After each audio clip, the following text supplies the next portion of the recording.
Hey there, it's Jordan with Status Coup live. It is Thursday, May the 7th, 2026 in the United Corporations of America. I was going to go live tomorrow, actually, so apologies to the team for the scramble. But I might not be able to work tomorrow because I got woken up at 2 o'clock in the morning, so I'm a little tired and grouchy.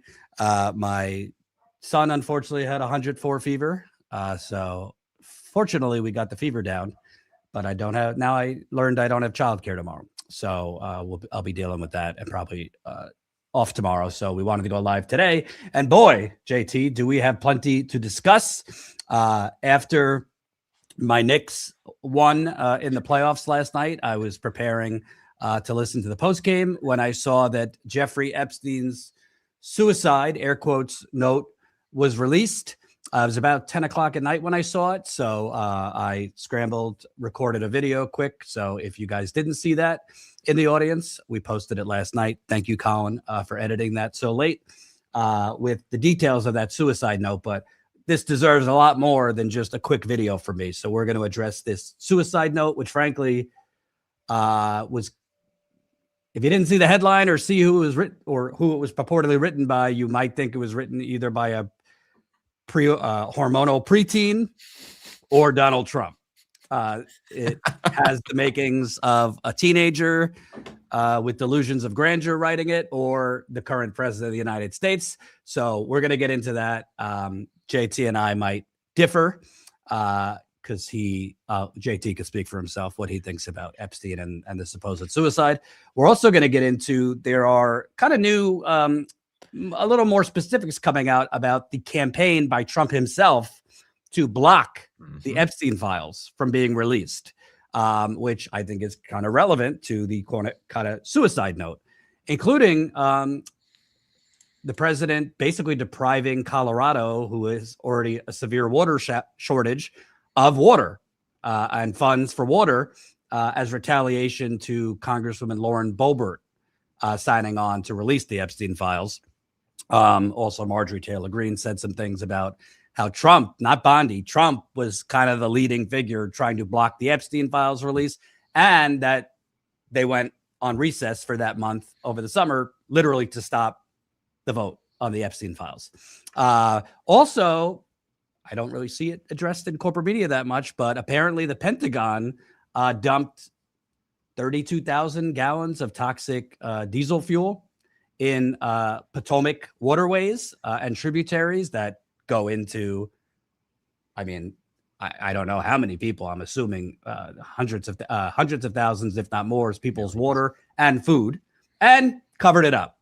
Not the first time the Pentagon has covered up poisoning waterways with diesel fuel. I give you Hawaii and Red Hill, which we covered extensively when that came out. So we'll get to that.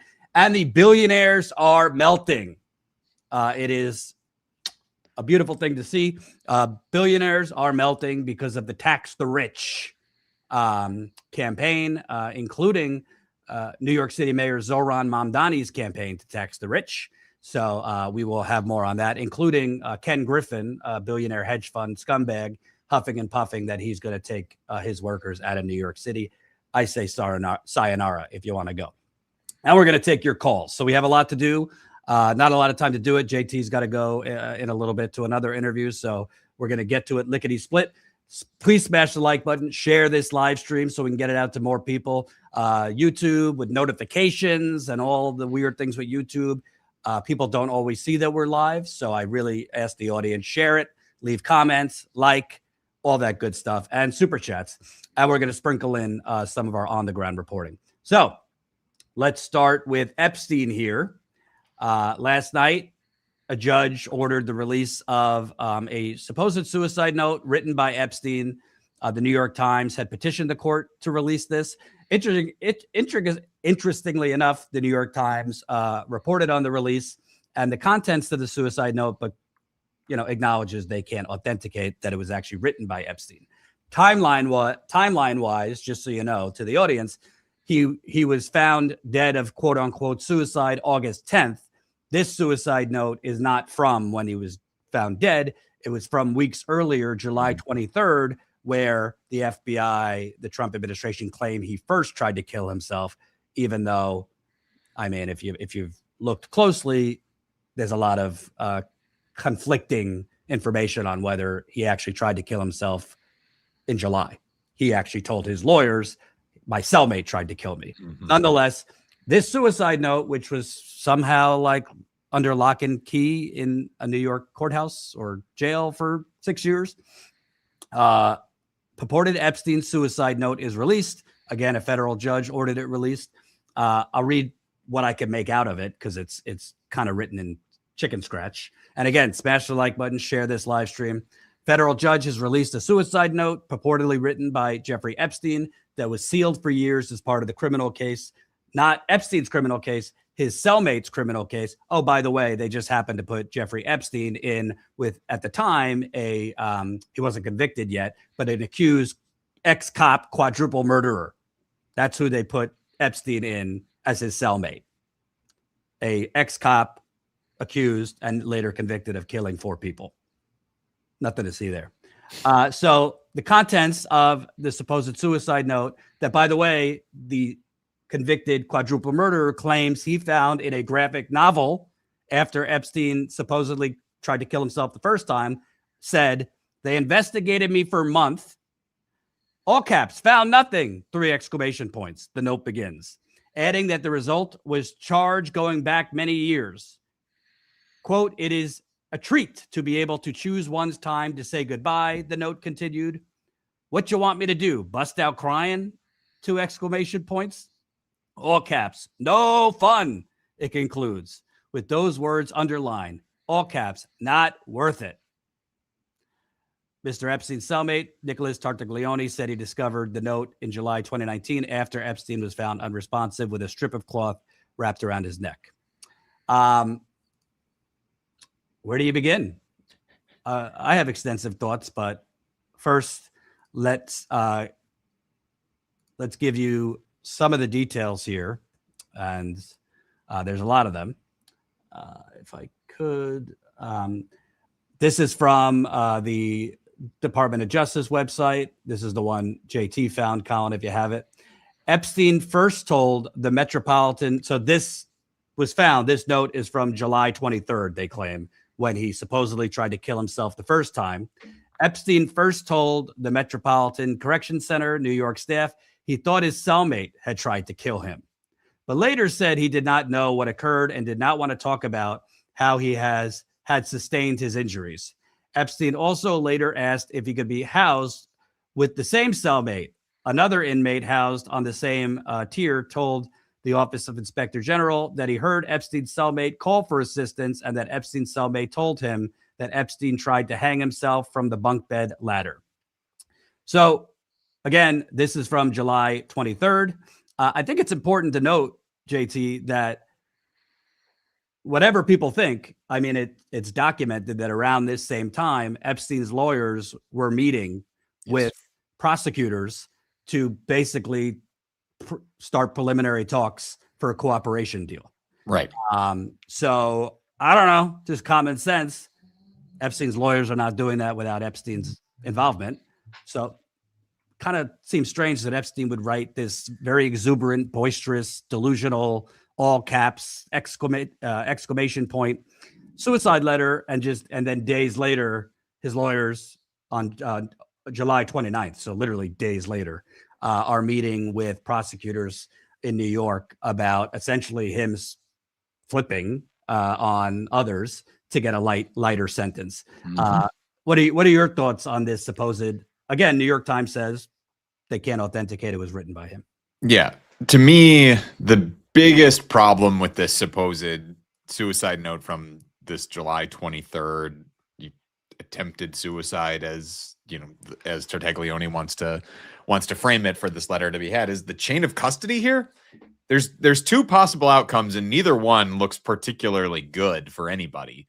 There's one where this is Epstein's letter, but Tartaglione and his lawyers are the ones who are allowed to have it, which why in the hell would the U.S. Department of Justice allow Epstein's cellmate to retain the supposed suicide note from Epstein this entire time? It would just even under those circumstances where everything is on its face true here, that Epstein tried to kill himself on July 23rd and then later did kill himself several weeks later, it just would boggle the mind the amount of ineptitude displayed by the US Department of Justice in this case. And then, of course, you have the inverse, which is that Epstein didn't write the letter, which I think we can get into exactly some of the language that's used in this letter and whether or not it sounds like Epstein or not. But then why then I mean, on its face, like, this is all a big to do about nothing, that you're allowing this, convicted murderer to again get national attention as he is pushing for pardon and reconsideration of his case. All of this limelight and spotlight just because he is claiming that he has a letter, which to my mind doesn't really sound like Epstein. So it's problematic either way. There's no situation here where the investigators look good or Tartaglione looks good. Like, this is just more botched handling, from my point of view, from the federal government around this whole case and how it has handled the Epstein investigation. I don't know, Jordan, like, when you read that letter, like, does that sound like Epstein to you? To me, like, the biggest like plus is that if you read Epstein's emails, they are laden with bad grammar. So I guess from that point of view, it could sound a little bit like Epstein. But on the other hand, I mean, we do see in the Epstein files that Epstein is capable of writing like well put together messages, especially when it is for something formal, like around his business and such. When he's talking to, people that he is close to and writing quick off messages, that's when you get all of these spelling and grammatical mistakes from him. But to me, a suicide note aligns more with the former of something that he is sitting down and taking his time with rather than the latter. What was your initial thoughts on it? Not to toot my own horn, but I think it would be helpful to read the Substack that I put out this morning. And please, in the audience, subscribe to our Substack. You can subscribe for free. We post a lot of our investigative reporting there, on the ground clips. When we're on the ground, we tend to go on Substack to send you a notification when we're going live. But I think my Substack kind of chronicled a lot of what we're going to go through. So I wrote this morning. Last night, Jeffrey Epstein's purported suicide note was ordered to be released by a federal judge after the New York Times petitioned the court to release them.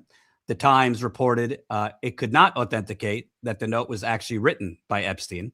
According to Epstein's former cellmate, Nicholas Tartaglione, an ex-cop convicted of a quadruple murder, he found the note on July 23rd, 2019, weeks before Epstein's death, inside a graphic novel in their cell following another supposed, quote, suicide attempt by Epstein.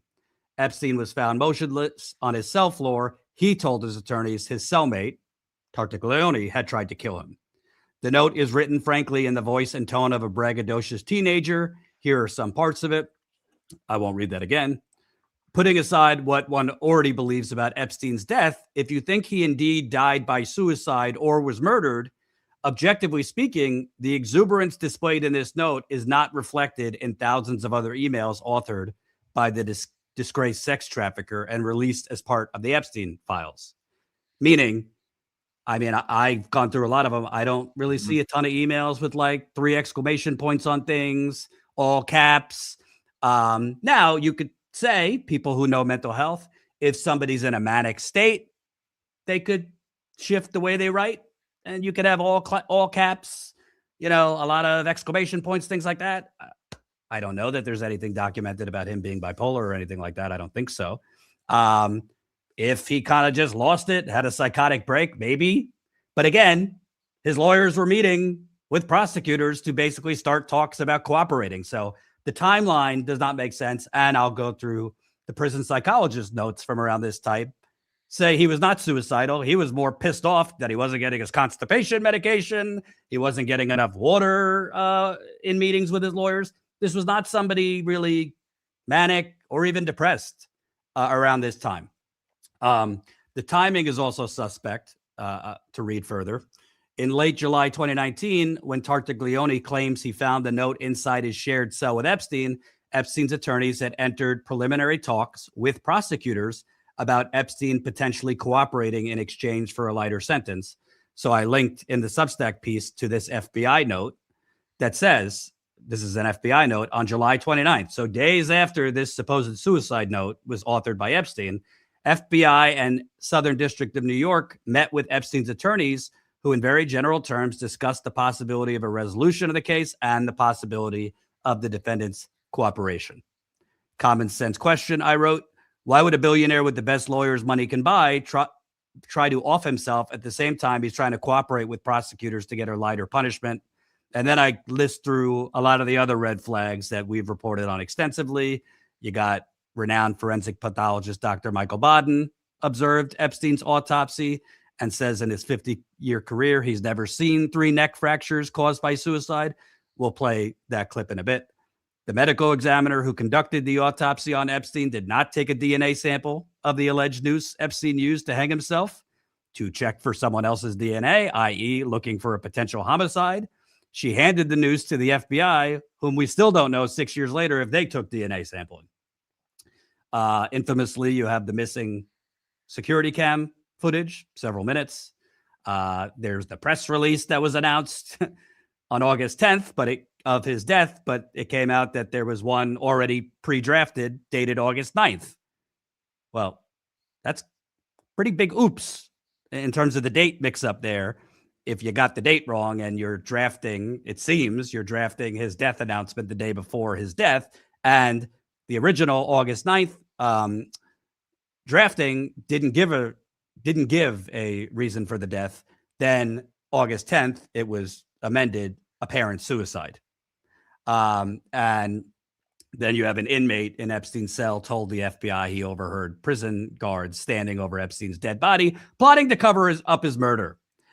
We're going to get to some of these individually, but first I will say, to me, the significance of this, why I did a video last night, why we're starting the live stream with this, and again, smash the like button.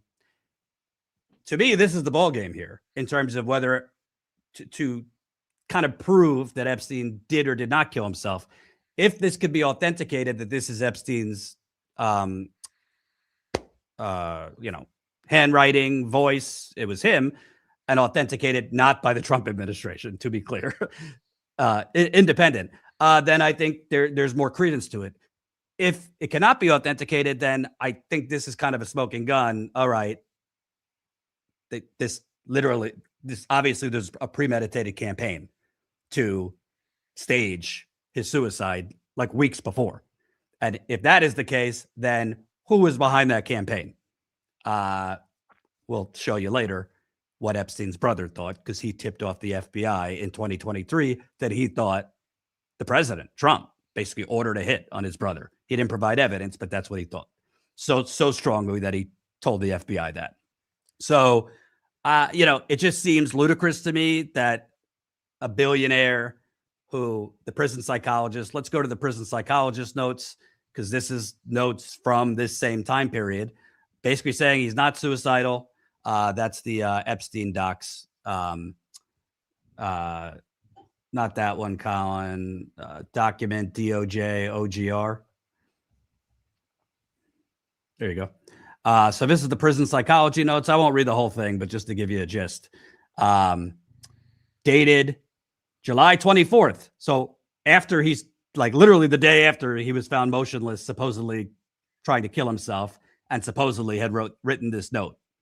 Mr. Epstein will be stepped down from suicide watch to psychological observation. Changes in risk factors assessed upon a review of the logbook. It was indicated Epstein had been speaking to the inmate companions about having previously taught mathematics and physics.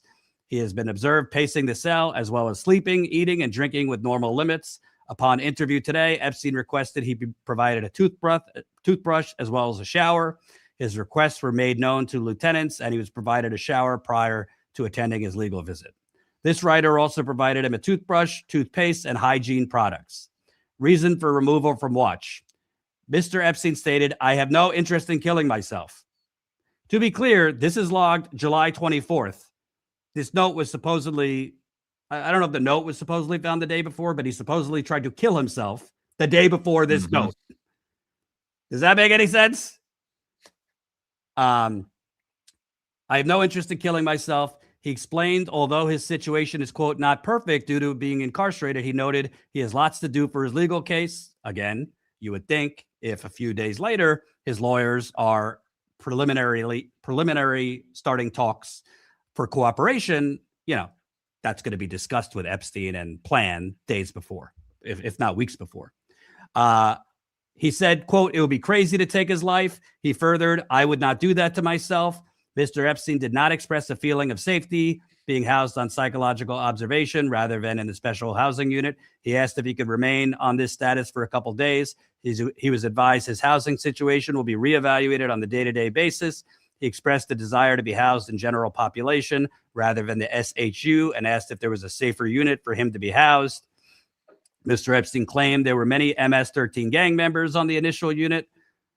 I won't read the rest, but you get the gist of it. JT, that sounds remarkably different than the tone of that supposed suicide note. Yeah, if you want me to believe that the suicide note is real, you're asking me to believe many, many different things to be able to get there. Number one being that this is Epstein's voice in that letter, which we've just talked about at length. It does not sound like him. So you're asking me then to, okay, believe that he has had some kind of mental break, I guess, to cause him to write that way, but then turn around and then the very next day be able to tell a prison psychologist that he's not suicidal in a way that actually is somewhat convincing to the psychologist. So you're talking about selective mental break that I have to believe there. Then I have to believe that he would write in that style for him to actually attempt that. Then you're asking me to believe that the Department of Justice allows that letter to slip into Tartaglione's possession and for it to remain there for years before this judge actually ends up releasing the letter. Like, you're just asking me to jump through so many mental hoops to be able to get to the idea that this is Epstein's actual suicide note and ignore so many other factors that it really strains belief here. That, like, and Jordan, I'm sure we're going to get into it about like Epstein's suicide because we always do. But I mean, by the way, not to open up sore wounds, JT actually believes Lee Harvey Oswald was the lone gunman. So just so you know where his mind's coming from. Go ahead. And I want to point out on the Kennedy assassination, Jordan, that really at this point, the vast majority of people have just are going along with this idea that there were other gunmen in that case. So actually, the rebel belief here is to believe that Lee Harvey Oswald could have done it. So really, it's you who's swallowing the mainstream pill there. But that aside, on Epstein, like, on the suicide, it's the same thing. Like, if you want me to believe that he didn't commit suicide, you're asking me to jump through a lot of hoops. Now, I'm not going to say that it's an ironclad case. I've admitted that here before. It's not. I can't say beyond a shadow of a doubt that Epstein killed himself. I really can't. But when you ask me to consider the totality of the evidence, there was this July 23rd incident where it seems that Epstein's story around exactly what happened changed. We read a little bit from the 2023 OIG report on that, though I will point out that is the same Department of Justice that has botched so much else of the Epstein investigation. So how reliable is that?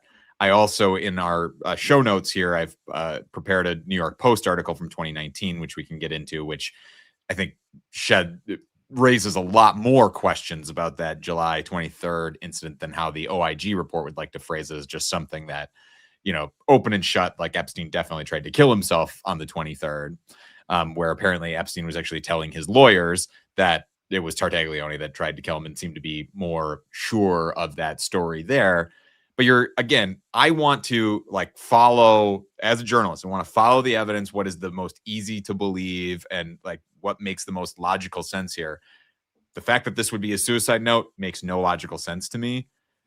you're asking me to jump through a lot of hoops, and it's the same thing on his suicide. You want me to believe that it's not a suicide. You're asking me to jump through a lot of hoops to get there.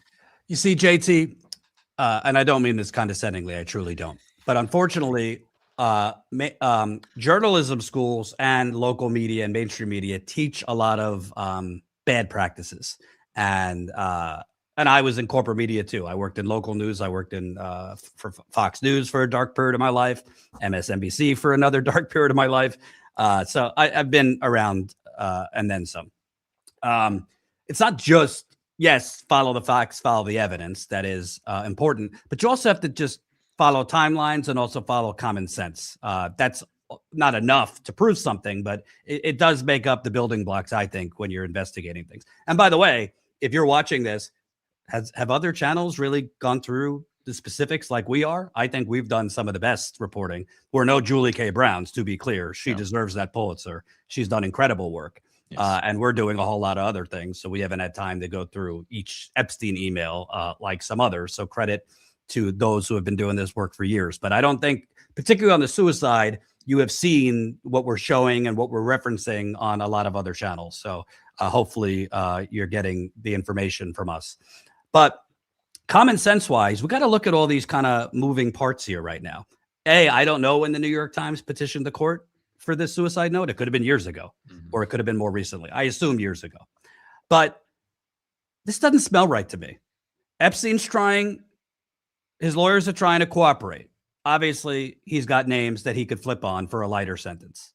Then you have Ghislaine Maxwell after Melania Trump made that bizarre statement, even though she wasn't in the news at all related to Jeffrey Epstein.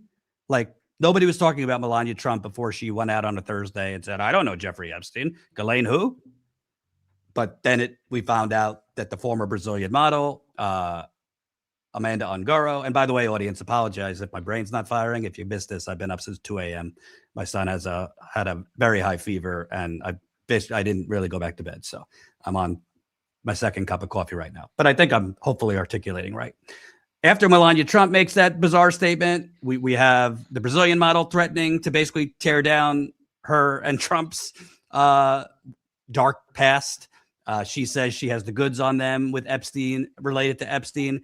And then we find out a couple days after Melania Trump made that statement that still doesn't make sense why she made it, other than she was expecting damaging information to come out. Ghislaine Maxwell sends a mystery USB drive via mail to the Trump Department of Justice. And there's reporting that there's kind of like a gap in how many files she sent compared to the documents her lawyers say they have. So it just seems to me there's a nexus between these things.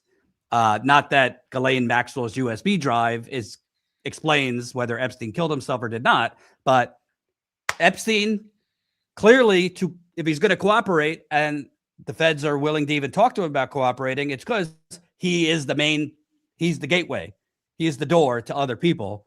And Ghislaine Maxwell was basically put in a Hilton jail, given a poodle, all these privileges right after the Wall Street Journal last year reported on the gift book, the birthday book, that Trump sent that bizarre, lewd, weird, creepy message to Epstein on I think it was his 50th birthday. The Wall Street Journal could have really only gotten that from Maxwell's camp because she's the only one who had it. Right after that, current acting attorney general and sleazeball Todd Blanche, who apparently Trump fired Pam Bondi because she wouldn't go all the way. Now Todd Blanche is like prosecuting James Comey over an Instagram post with seashells. Pam Bondi wouldn't even do that. Anyway, Todd Blanche goes to have this softball interview with Ghislaine Maxwell, and then she's relocated to this basically, bed and breakfast prison, and it gets all these privileges. And then after Melania makes this bizarre statement, Ghislaine sends a USB drive. It just seems to me Trump, Melania, Ghislaine, it's all connected. And this Trump was president in July and August 2019. Trump's DOJ, FBI is the one that arrested Epstein. And then he's found dead in his cell And apparently, it seems a highly dubious suicide note was found by his quadruple murder convicted ex-cop cellmate, who bizarrely Epstein was put in a cell with. I know I just said a lot, JT, but I really think if objective people don't have a lot of scrutiny about this, you need to go touch grass, because it seems to me that, and I don't take Alan Dershowitz in particular as like the credible source on most things, but I do think what he said is accurate. Colin, if you have that New York Post article, Epstein had dirt on only one person, but didn't have ties to CIA or Mossad, and wasn't a pedophile, Dershowitz claims. I'm not even going to get into that because it's ludicrous. But Dershowitz basically just told the New York Post that a lot of the talk about Epstein was overblown and exaggerated, but he knows that he had dirt on one person.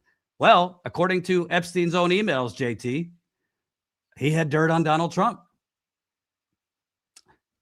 Your thoughts on the word vomit / salad I just gave? I mean, you make a good case, right? Like, I mean, that's why I like working here, right? Is like we do dare to ask these questions, and we do dare to probe in directions that other media won't. And I like, you asked, like, if you wanted to like set me up, because I know that on a lot of this kind of stuff we tend to disagree on what the actual, like, where we stand on what is possible or what is likely in this case. So if you wanted me to try and like stand up and be the opposing side here, I admit, like, underneath that, I want you to say what you really believe. No pre-scripted sides. Yeah, I mean, that's the thing though, is like, that's what I really believe. If you wanted me to stand up and actually, and like say with my full chest, like, Epstein killed himself, I've admitted before, like, I can't do that, and that's because of the case that you're making. Where I come down is I look at the evidence that is out there, despite the botched DOJ investigation, despite everything. I still come down on, this guy was in, this guy went from being from having a net worth of something like $600 million to then being in prison for, and looking like he was gonna go down for the entire system and his entire sex trafficking ring that he was running and abusing all of these girls. Like, I can create that I can create in my mind what seems to be a reasonable expectation that, yeah, he killed himself. But then, like I said, I can't say that with my full chest, because there is all of this that doesn't add up on the other side of that, which is that, yeah, his lawyers are talking to the Justice Department about cooperation, and what does that look like? How many other people can he take down? We know that there are all of these alleged co-conspirators in the Epstein documents that were never charged. I mean, what could have happened if Epstein ends up working with them? You would think that that would be thoughts that are going through Epstein's mind when he is sitting in prison, and he's not sitting there thinking the things that are in this suicide quote unquote note, where he is just like, oh, it's just a pleasure to be able to pick my time to say goodbye. Really? That's what you're thinking about, Jeffrey Epstein? You were worth $600 million. You've got all of this stuff that should be on your conscience about all of the crimes you've committed, everything that you have seen, everything that you know. And the thing that is just on your mind is about, I get to pick my time to say goodbye. No, to me, that sounds like the writings of somebody who doesn't really know Jeffrey Epstein, just knows that, guy could be in a position to want to commit suicide because he was rich and he's in prison. That's what it reads like to me. Mm-hmm. And there's so much else with this case that doesn't add up in the same direction. Most notably, and I'm going to put this up here on the screen, is some of the reporting that came out from the New York Post in 2019, and where they actually cited an anonymous source, a single anonymous source, and it's the New York Post. So we have to take that with the grain of salt that it deserves. But reporting from the New York Post, where they say Jeffrey Epstein told his lawyers, this is from 2019, just after Epstein's suicide. Jeffrey Epstein told his lawyers that a hulking ex-cop inflicted the injuries that left him nearly unconscious in his cell last month, a source close to the convicted pedophile's case told the Post. Epstein was treated for neck injuries following the July 23rd incident inside the Metropolitan Correctional Center in Lower Manhattan, law enforcement officials have said.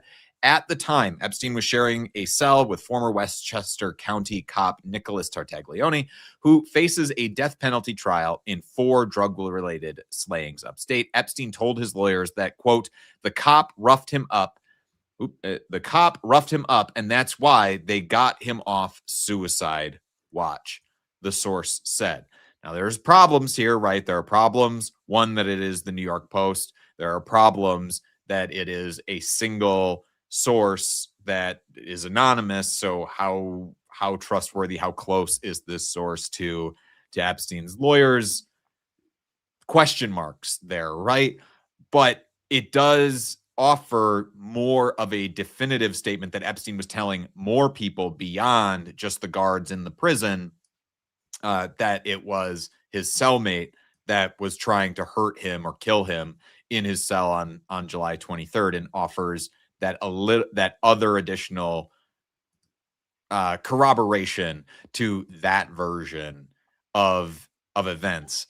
Mm-hmm. I know, Jordan, that this is something that you were pretty invested in. I mean, you asked me before we started recording here to go through and try and find more about this timeline of what exactly Epstein told his lawyers at the time and when, and I ended up pulling both that OIG report and this New York Post story, just to show how they don't really line up in terms of the stories that are offered there.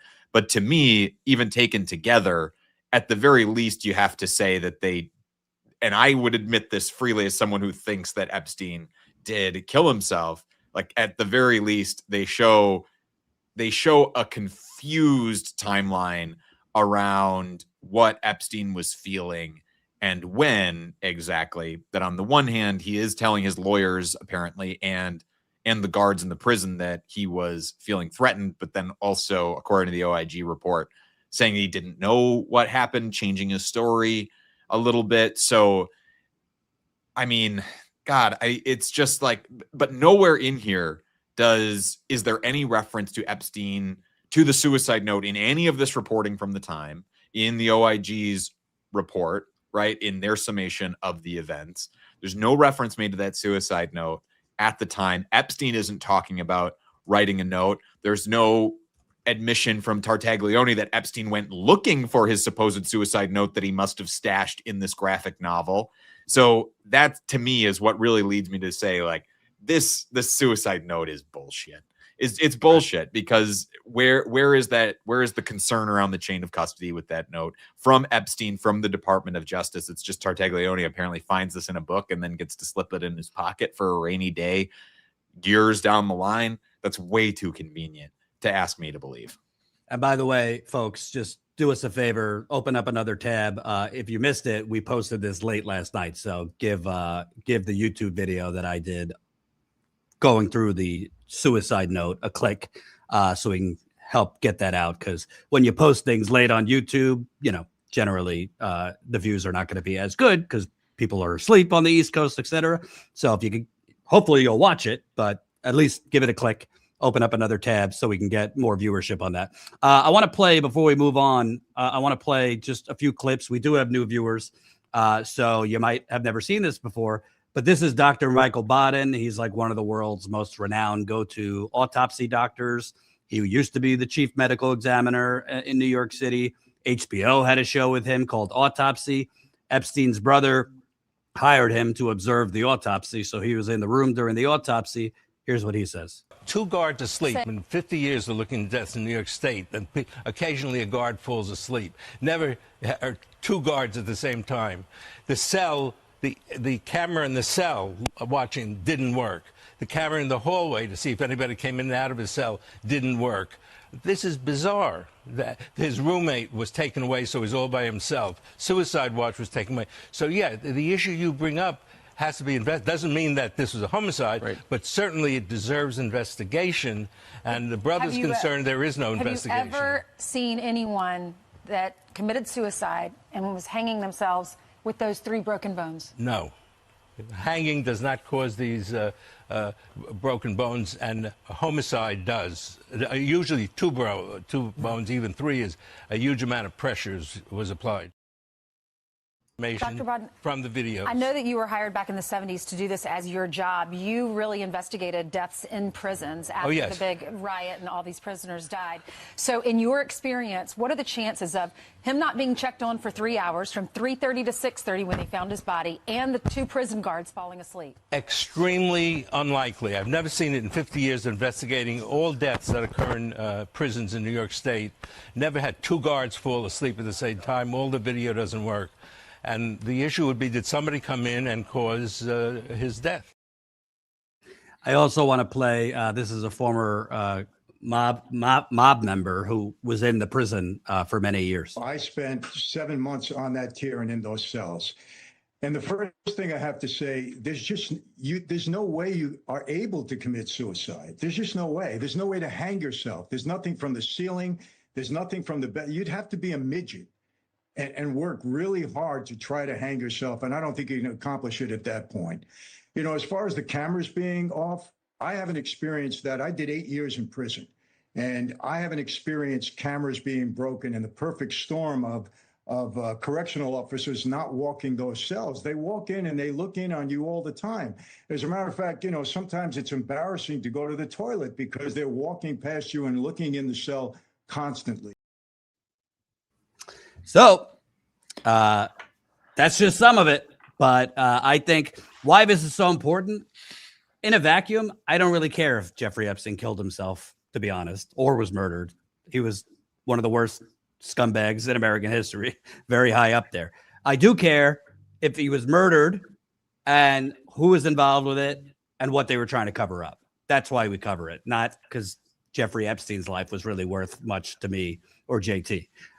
So we'll stay on this. Before we move on, I want to remind you, we are still the leading independent outlet on the ground, repeatedly on the ground, covering what the corporate media covers up. Frankly, there's times when things are hot, like when we were in Chicago and Minneapolis, and, you know, ICE is gassing people and less lethal bullets are firing, and we're going live to 30,000 people, and, you know, we're gaining a lot of paid members and we're really growing. And then there's times where things slow down and, you know, viewership is down and membership is drying up.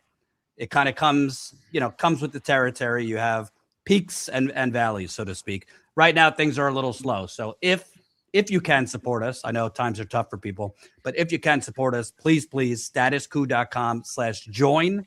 You could become a member for as low as $5 a month. I want to play some of our recent on-the-ground clips. Maybe you've seen them, maybe you haven't. I was on Saturday, I covered a anniversary gathering outside the ICE prison in New Jersey. It's called Delaney Hall. If you remember, the Newark mayor, Ras Baraka, was arrested for the crime of trying to inspect it last year. Other politicians were arrested too. I spoke with 2 wives of prisoners there. I mean, horrifying stories, including they're basically being fed expired milk, expired food inside the prison. One wife told me her husband has lost 30 pounds in 4 months inside that prison. They are not drinking, eating milk. You ever eat milk? They get no recreation time. They're kept up all night, which we've heard in other ICE prisons, basically by either noise or prison guards. And one of the wife actually told me that straight up, she was threatened by ICE agents. I mean, hate to be crass, but just to put their dick in her mouth. Play that. What does it say to you? I mean, you said like 9 agents kind of like swarmed your car. They're breaking your windows. Yes. At one point, I had, when they took my stepson, I had went to where they processed them in Mountain Laurel, like their processing center. And I had officers telling me they should put their DICK in my mouth. Very disgusting. Like, this is how these federal agents, if they're deeming them to be criminals and they're bad people, then what are these agents? They should be given a better example of their job and the type of job that they're holding. They shouldn't be going around telling people that, especially when there's minors in the car. I played that clip just yesterday in an interview I did with Pablo Manriquez from Migrant Insider, who is probably one of the best immigration reporters in the country and does a lot of important work up on Capitol Hill as well. And that interview will be coming out shortly here on Status Coup. So get subscribed if you're not. Little self plug there. But when I played that for him and asked him for his reaction to it, I mean, he didn't know what to say, not because just that it was so horrifying what those agents were talking about, but and threatening there, but also just because of how common that is a story, a type of story that he hears in the kind of immigration reporting that he does on this whole fucked up system that we have built here in the United States. And that was what he really related to me. It was just like, not necessarily this is a dime a dozen to minimize, the experiences that that woman went through, but to say that this is the system working as intended to intimidate and to threaten as many people in this country as possible, not only with arrest and deportation and subjection to inhumane conditions inside these concentration camps, but also through, just the everyday like violence of threats, like what that woman experienced, and is something that has been a recurring theme in the on the ground reporting that we have done in all of these cities that have been victimized by the Trump administration's immigration crackdown. It's not just the horrendous deprivation of rights and due process that is happening in these places. It's also the horror that it is inflicting on the rest of the community just through fear, right? Where these entire neighborhoods, cities shut down, have no economic activity, no cultural life in them anymore, because people are too afraid to go outside because they are living under the constant threat and casual violence like that woman told you, Jordan. I mean, what was going through your mind when she said that to you? What was going through my mind, honestly, is I think we have deputized, roided up, testosterone fueled the high school jocks. I mean, it sounds like people I went to high school with who kind of like are, seem nice to the girls, outside the locker room, and then inside the locker room are saying all sorts of shit. That's what it sounds like to me. And they have guns. So in addition to kind of just like the horrible nature of it, and it's gross, and they said it in front of her kid, it sounds like we've just deputized, like, Biff from Back to the Future is my best analogy. Just for time's sake, because I know you got to go soon, I want to play some other clips too. And welcome new Status Coup member just signed up, Jessica. And straight up, do you see other independent outlets? Certainly not the mainstream media, but do you even see independent outlets out there on the ground? I was out there Saturday morning. JT's out weekends, nights. He was basically living in Chicago and Minneapolis. This stuff is expensive. And unfortunately, it's not the clips that go viral. It's just not. YouTube's algorithm, Twitter's algorithm, TikTok, Instagram, all of it. They favor sensationalism, conflict, hot takes, not actual living, breathing journalism. So we're trying to fit a square peg into a round hole digitally, if that makes sense. So we depend on you, the audience, because the more people who sign up as members, we don't have to be as worried or concerned. Are we getting the clicks? Are we making enough on YouTube? Because we have that stable revenue coming in. Obviously, we want to get the clicks. We want to get this out to new eyeballs. We just hired a new senior producer. If she's watching, Jenny, she's been helping, just if you've noticed, our videos are tighter, more engaging, etc. But we need more people to sign up. And honestly, we're hoping for most people, you could support us for as low as 16 cents a day. So think about, are there things in your life you spend maybe $5 a month on or 16 cents a day on that you don't really need? I hope you would think you need this journalism, because it's not little old me anymore. For a while, it's just me and Colin. We have a growing staff right now, 6 people, and we might be adding another person. Mm-hmm. But we need your support, and we don't have United Healthcare, Goldman Sachs, the remaining Koch brother, or any of the big boys funding us. Let me play another clip. A lot of other channels have been covering really, really well the Iran war and, just the day-to-day insanity of Trump, and basically we're in a worse position than we were when we started. The Strait of Hormuz closed off, oil going up, food prices starting to go up because fertilizer shortages, all that. We think our added value is covering the misery on the ground here, the war against us, so to speak. So that's why we recently did a reporting tour, doing something very radical these days for journalists, talking to living, breathing, working people. So we went through 3 states in 5 days. Kudos to Michelle, our producer, who did it. JT was sick that week, so Michelle stepped in. Here's just an example. These are the kind of stories you will never see on CNN or MS Now, New York Times, etc. I've thought about maybe finding, another job, but I'm 55. I don't want to start over again. I like where I'm working. It's been rough, but last year I did find I found a lump in my breast, and I went through the program where I could get a screening mammogram, for free. But of course, I immediately got called back to do additional testing and stuff, which I have not been able to do because I simply cannot afford it. And, I'm almost scared too because, it could be nothing, but it could be, that what comes next, I have to see a specialist or, have a biopsy, or I can't afford it. It's too expensive. The rent was a huge issue. Like I said, I was telling you earlier, in 2020, my 1-bedroom apartment was $630 a month, and within 3 years, it went to almost $1,100, and it just kept climbing and climbing. And when you're late, they charge you. It was $75, after the first week, and then $50 every day. So once I became late, I was late every month.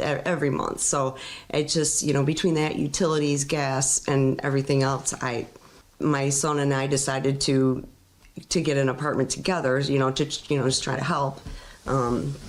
It's just been, it's been rough. Like I said, last year, my engine on my car went, so there was a few days I had to walk to work, and whatever, it is what it is. But 3 jobs, by the way. She has 3 jobs and doesn't get health care from any of them, and basically has a lump on her breast, can't afford to get it checked out. So she's kind of mentally made peace. Well, hopefully it's not anything. She ain't the only one. I've talked to so many people exactly like that. Yeah, there's actually another story that was supposed to be part of that reporting trip. We ended up having to move it, and I'm hoping to do it here in the coming weeks, from a woman that we've heard from down in Illinois, that we tried to do as part of this reporting trip. But her story is just it's so hard to say, like, just as horrifying, because how do you weight these different, like, economic struggles against each other? But she was talking about how she's in her 50s now. She's been working in the insurance industry for decades, and was told years ago by her company that her job is going to be automated away, but was given no timeline as to exactly when that was happening. Just, it's been this sword hanging over her head this entire time. She doesn't know when the blade is going to drop, and she's going to lose her income. So she did what she thought was right, and she went back to school, got a new education, because there's no jobs in the insurance industry to be had, or the ones that are on offer are getting a ton of competition because all of the insurance industry is contracting and eliminating jobs wherever they can in the name of profits, right? So she went back to college, got a degree in education, and is now in her 50s, has to change entire career paths, and is starting, we hear about the student debt crisis, and this is for, kids coming out of college when they're 22. Now she's tens of thousands of dollars in student debt in her mid-50s and looking at changing careers, having to start at the bottom of the income ladder there and climb her way back up and totally reinvent herself, plus all of these other economic problems that she's facing at the same time, like all of the rising costs that we are all facing right now as a result of this administration's economic policy. But it's just like, it's those stories that just rip you up inside to hear them said over and over again. And I'm really glad that we're able to feature those kinds of stories here on Status Coup, because those are the kinds of stories that don't get told on corporate press, at least not giving people the room to really explain and explore the depths of the pain that they are feeling. If she had done an interview not with Michelle, but instead with some, local or corporate TV news outlet, she would have gotten 12 seconds to try and relate that same story, and it would have been paired with the both sidesism of but supporters of this administration say that they're hopeful that the economy will turn around and it'll get that polish on the turd kind of treatment, which I'm glad that we don't have to engage in here. And we also, I'll show you one more. The other night, our cameraman John Farina was out. He's covered he deserves multiple awards, but he's covered over 200 pro-Palestinian, anti-genocide protests since October 7th, all over the country, New York, DC, Chicago, you name it. He's covered them. Obviously, those protests have decreased in size, but there was a protest the other night because there's kind of frequently in New York City land sales of Palestinian land. So at temples, synagogues, they are literally auctioning off illegally stolen Palestinian land. So at a New York City temple the other night, they were auctioning off land in the West Bank. Protesters were there. They clashed with NYPD and Zionists, pro-Israel people, and John captured it.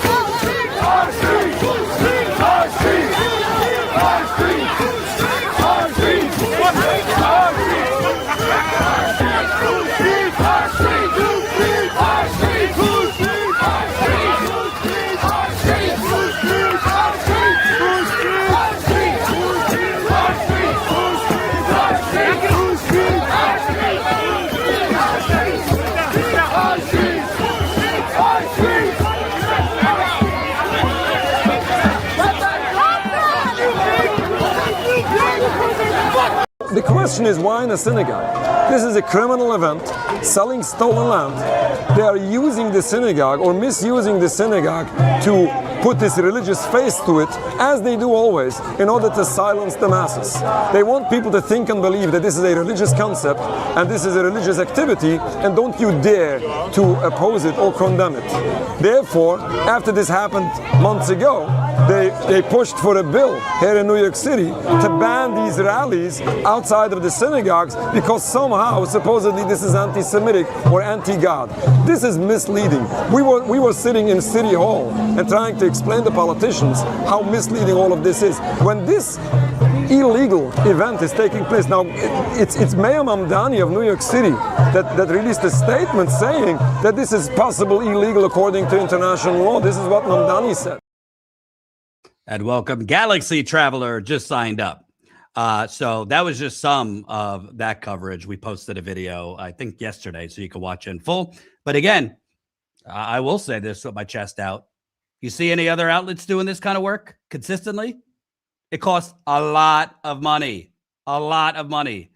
paying staff, paying for travel, paying for equipment. Just to go live, it's costing us an arm and a leg, which is a ripoff, but that's another story. So I am not beyond begging. And if you're already a member and you could do a little more, we always appreciate that. Super chats are welcome as well. You could donate directly to our website, statishcoup.com/donate. Actually prefer that over super chats because YouTube rips us off and takes 30% of your super chat, if you weren't aware. All right. I want to move on because JT's got to run to an interview soon. Hey, did you know that the Pentagon poisoned local waterways and didn't tell anyone? Shocking. So this is from Notice, but let me read the tweet first from the reporter Anna Kramer. 22,000 gallons of jet fuel leaked from Joint Base Andrews into the Potomac tributary sometime this spring. Oh, sometime this spring. We still don't know when it happened or the extent of the damage. Internal documents show that the base knew there were problems and didn't report them. So to be clear, before I get to this, because this is how corporate media works, this, if it gets attention, it probably will get a good amount of attention because DC cares about themselves. So the DC media will care because it's their water that's probably poisoned now. But this has happened before just in Hawaii, so it was barely covered. The U.S. military poisoned Hawaii, Red Hill specifically, and released God knows how much jet fuel and diesel fuel and literally poisoned. People were sick for years, cancers, and Abby Martin did some coverage on it. I believe there was a documentary on it. But Google, U.S. Pentagon, and Red Hill.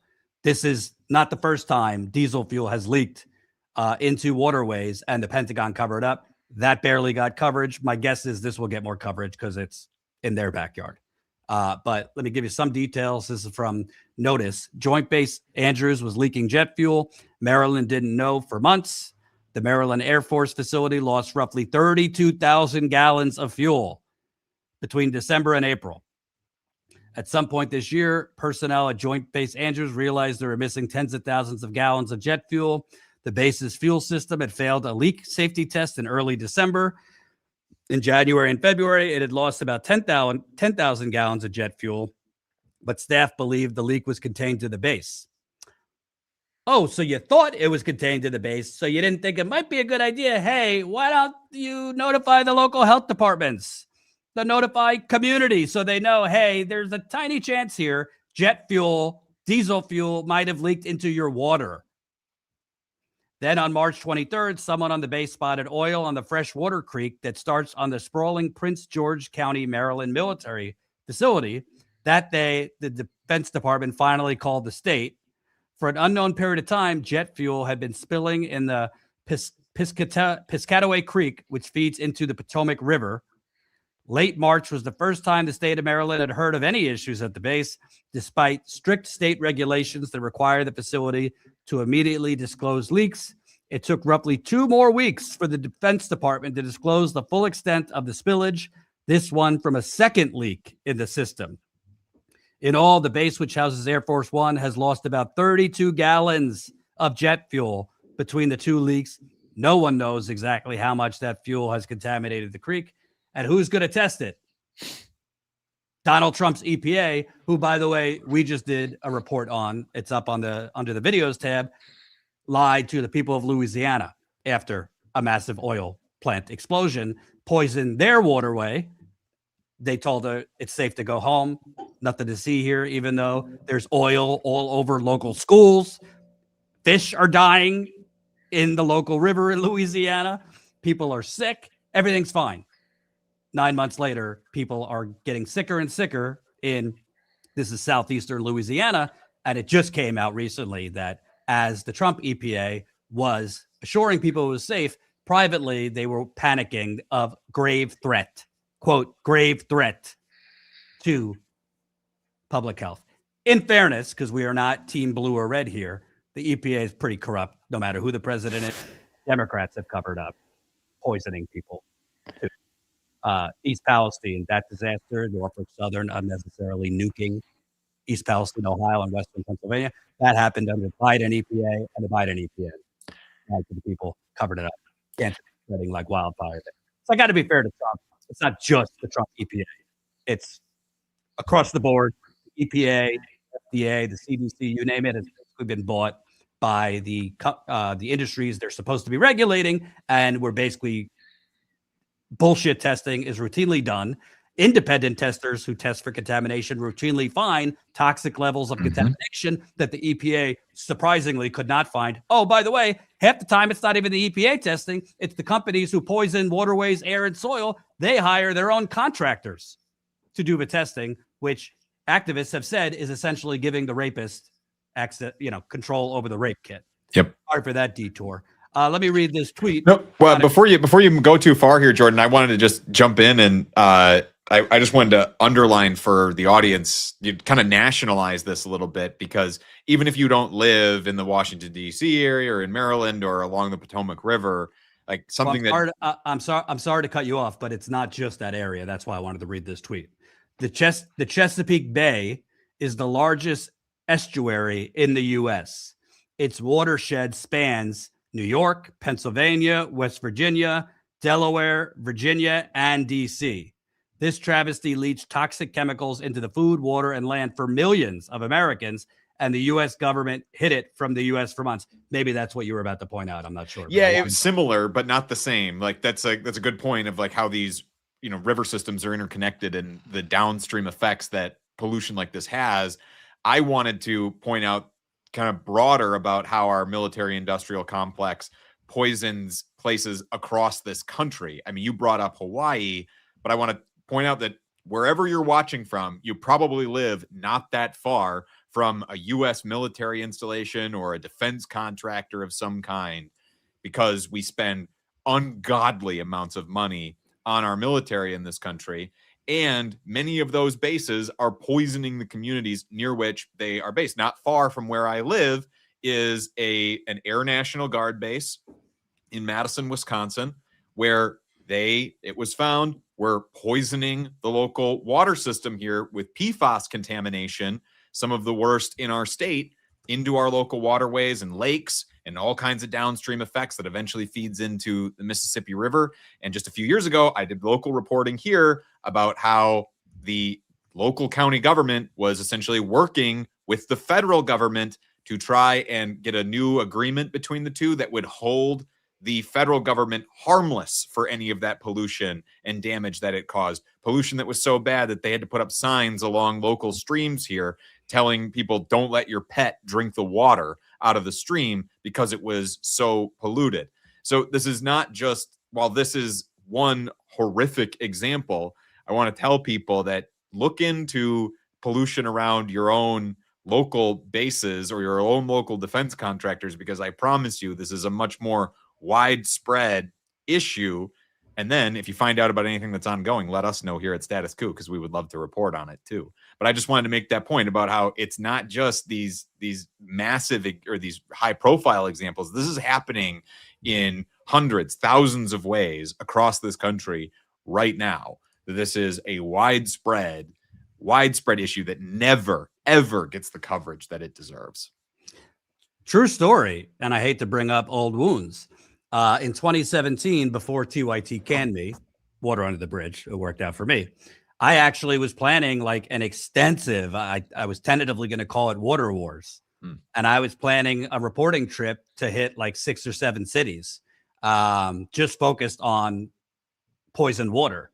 And as I was planning that trip, I was, of course, finding out, oh, it's not just the water, it's the soil, it's the air, it's the animals.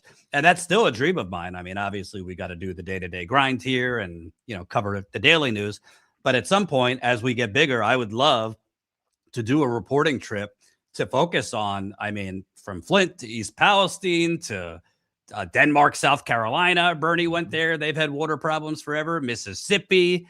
And it's not just water. I remember covering years ago in St. Louis, we have nuclear waste storage areas all over this country that aren't sealed properly. I'll never forget in the St. Louis area I covered, I think it was 2016 or 2017, children had to wear masks outside. This is pre-COVID because of the smell was so bad because nuclear waste isn't sealed properly and is leaking out into the air. We got landfills that aren't sealed properly or are leaking. Nuclear waste from the Manhattan Project days. Now you have these data centers, JT's doing reporting in the background on those, poisoning communities with gas turbines and generators. And it's just literally, look, I call it the United Corporations of America. The flag's behind me. But we might need to create an alternate United corporate sacrifice zones, because we're all just a bunch of sacrifice zones. If you're lucky enough, you might live in, Beverly Hills or the Upper West Side or, Chevy Chase, Maryland. And, you're pretty sealed off from all this. But for the most of us, it's not if, it's when your area is being contaminated. And the regulatory bodies that are supposed to be the police on the beat to make sure you're not drinking poisoned water, eating contaminated food, breathing in toxic air, either are not allowed to regulate. That's what happened with the financial crash in 2008. We actually had regulators. They just were not able to enforce regulations, or they're corrupt. But yeah, I could go on forever. This is my kind of passion area, but it's very fucked up. All right, JT, tell people what you're working on before you're going to go do an interview. And then I'm going to take your phone calls. So we'll be a solo act here. So we're about to take phone calls, but JT, tell the masses what you're working on and what they can expect. Yeah, absolutely. So I'm actually leaving right now to go do some interviews. I'll be doing a couple of interviews over the next couple of days on the redistricting efforts down in Florida to deprive even more people of accurate representation of themselves in the electoral process, because Florida is one of these states that is in the process now of trying to hastily gerrymander and rig its maps in that case in favor of Republicans. So this has been a war that's been going on, being waged by both parties now, that's had renewed efforts here in the last few months. I'll be reporting on that and the efforts to try and fight back and try and give people an actual voice here at the table. Those interviews will be coming out from me shortly. And then Jordan did reference there, I'm doing quite a bit of reporting behind the scenes on some hyperscale data center projects. You can watch for that to come out. I'm doing more on the road, on the ground stuff starting next week. I've already done a few on the ground visits to a few different places and doing more next week. Never really sure when some of this stuff is coming out, because one of our, like, a good problem that we have here at Status Quo is it always feels like there is so much content that is coming out from us that it all ends up kind of backed up in a little bit of a queue, but it'll be coming out shortly here. So if you're not, get subscribed to see all of that coverage here as it goes live. But with that, Jordan, good luck here on the rest of the live and with the taking of calls. I'm going to drop off here. All right, man. Be well. Thank you. See ya. By the way, I want to remind people, and Colin, look at the note I just sent.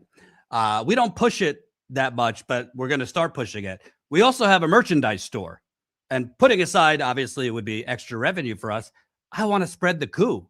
We want people rocking our gear as a conversation starter, to spread the word to friends, family, neighbors, this and that you're a Status Quo supporter. So definitely check out our merchandise store. Colin, I don't, tell me if I'm wrong, but I thought it was through the website, but how could people find our merch? There is an area on YouTube as well. Yeah, I think when the last website went down, it looks like we didn't do a redirect for the URL you sent me. So for now, yeah, like Jordan said, you can look below this video, but also on our YouTube page, there's a little store tab with our merch and stuff. So you can click there and it'll show the full menu. And there will be a button on our website that can take to it too. And just give it like an hour for me to set it up. So that's my impromptu merchandise push. But we want to get people rocking our merchandise and all that good stuff. Real quick, before I take calls, I just wanted to address one more story because we put it in the headline. It's just beautiful. I can't say how happy I am about this. But the billionaires, the oligarchs are fucking melting down over little bitty, itsy bitsy efforts to tax the rich. This is from the New York Times here, where a massive real estate developer compares tax the rich to essentially Nazi-like hate. Yes, you heard that right. Why does it always do this, Colin, where it asks me to fucking log in? Hold on one second. New York Times. Jordan at protonmail.com. Sorry, one second. Passwords. New York.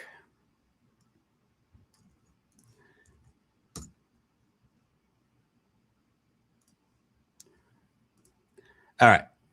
In an attack on Mamdani, Vornado chief likens tax the rich to hate speech. Stephen Roth, the chief executive of Vornado, which is a vulture real estate company that basically owns New York City and owns the New York City Council, criticized Mayor Zohran Mamdani for singling out the billionaire Ken Griffin in his bid to make the wealthy pay more taxes. Stephen Roth, the chief executive of Vornado, used an earnings call on Tuesday to castigate Mayor Zohran Mamdani of New York for his tax the rich rhetoric, which he likened to a racial slur or a pro-Palestinian rallying cry. So he's basically saying being pro-Palestinian is the equivalent of being racist. Quote, I must say that I consider the phrase tax the rich, quote, tax the rich, when spit out with anger and contempt by politicians, both here and across the country, to be just as hateful as some disgusting racial slurs, and even the phrase from the river to the sea, Mr. Roth said, referring to the Palestinian phrase that some Jews believe amounts to a call for ethnic cleansing. So you think a phrase, say, tax the rich, which we're literally talking about like a rounding error that Mamdani is calling for, like modest tax increases, that is the equivalent of ethnic cleansing, which, by the way, from the river to the sea, like literally the prime minister of Israel has said that. So it's always been bullshit that, oh, That's a racial slur or calling. I'm Jewish, and I'm saying it's not calling for the extermination of Jews. It's really a Palestinian pride, Palestinian self-determination. That's what that means. But raise my taxes a little bit so I can't buy a third yacht is the equivalent of ethnic cleansing. This is why we need money out of politics, because these are the fucking sociopaths controlling our politics. People like this real estate vampire. And if you want to know what he's talking about, Zohran Mamdani did a video in front of Ken Griffin, the fellow billionaire sleazeball hedge funder who has bought off Republicans. I think he's donated to Democrats too. And Zohran Mamdani kind of, poked fun at him and said, we're going to tax you, essentially. And he did it in front of, I think, Ken Griffin's penthouse or one of his McMansions. Let's play that. When I ran for mayor, I said I was going to tax the rich. Well, today, we're taxing the rich. I'm thrilled to announce we've secured a pied-à-terre tax, the first in New York's history. This is an annual fee on luxury properties worth more than $5 million, whose owners do not live full-time in the city. Like for this penthouse, which hedge fund CEO Ken Griffin bought for $238 million. This pied-à-terre tax is specifically designed for the richest of the rich, those who store their wealth in New York City real estate, but who don't actually live here. But even so, they're able to reap the huge financial rewards of owning property in, dare I say, the greatest city in the world. And most of the time, these units are sitting empty, since again, they don't actually live here. This is a fundamentally unfair system that hurts working New Yorkers. Now, it's coming to an end. This tax will raise at least $500 million directly for the city. It'll help fund things like free childcare, cleaner streets, and safer neighborhoods. As mayor, I believe everyone has a role to play in contributing to our city, and some a little bit more than others. Happy Tax Day, New York.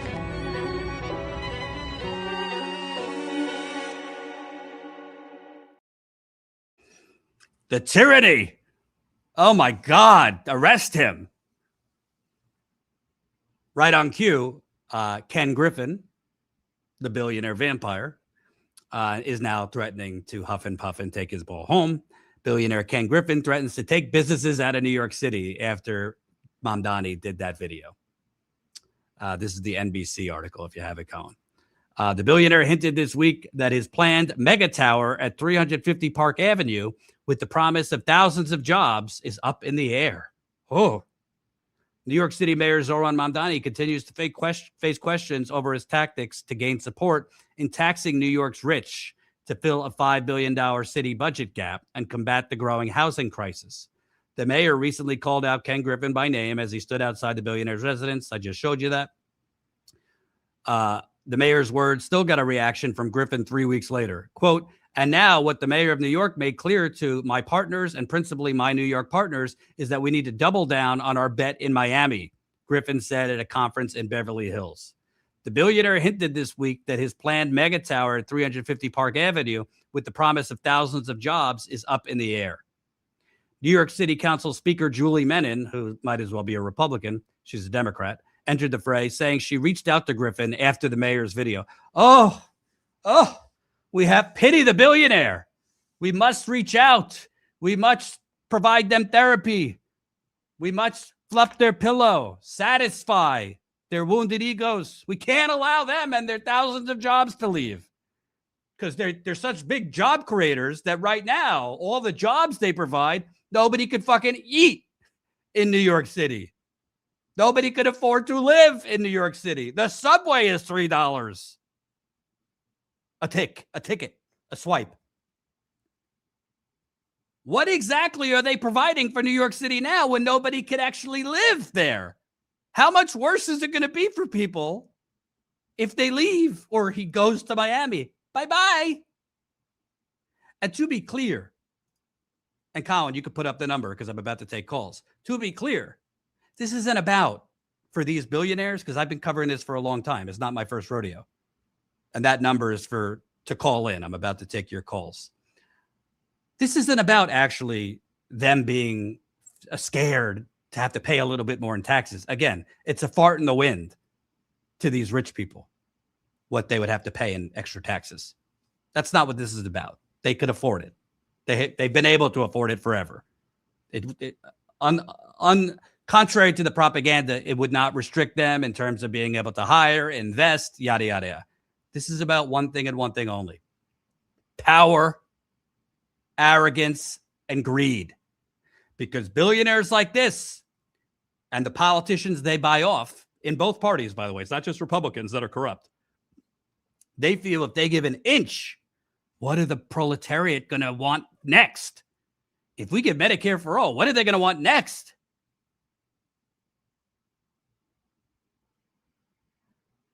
If we give free public education, they might demand even more than that. If we, submit to a modest increase in taxes, they might come for more. We won't have as much control. This might, embolden these people to villainize the rich.